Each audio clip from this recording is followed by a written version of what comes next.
Naku po, pag-akyat mo pala dito sa entablado, dito mo makikita kung ganong karami ang nagmamahal kay Tatay Digong.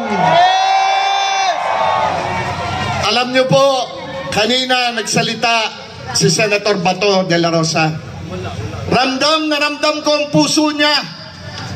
Nang gagalaiti siya, nang gigigil siya. Kasi wala siya sa tabi ni Tatay Digong nung mangyaring kidnapin siya at ipinamigay sa ICC. Ramdam na ramdam ko po. Alam ko, ramdam niyo rin siya. Umiiyak ang kanyang puso. Umiiyak ang sambayanang Pilipino. Sabi po nila, pag-asa. Nadinig nyo yan ilang beses kanina sa mga tagapagsalita.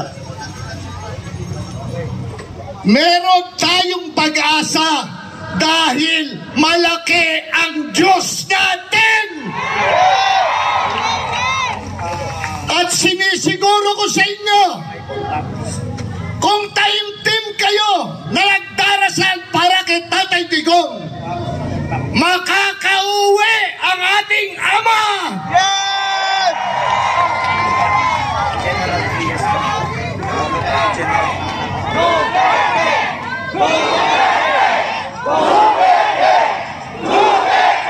Hinuhusgahan na nila si Tatay Digong. Kriminal daw. Kinalabit niya ba ang gatilyo? Siya ba ang pumarel? Siya ba ang pumatay? Hindi! Pero ano ginagawa nila? Ginagawa nilang kriminal ang ating Ama.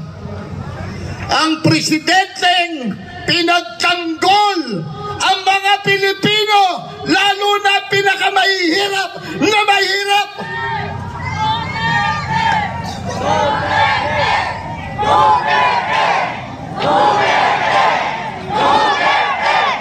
Alam niyo po, noong March 11, hindi ko alam kung sino mga nakarating sa inyo sa airport, sa Villamor Air Base.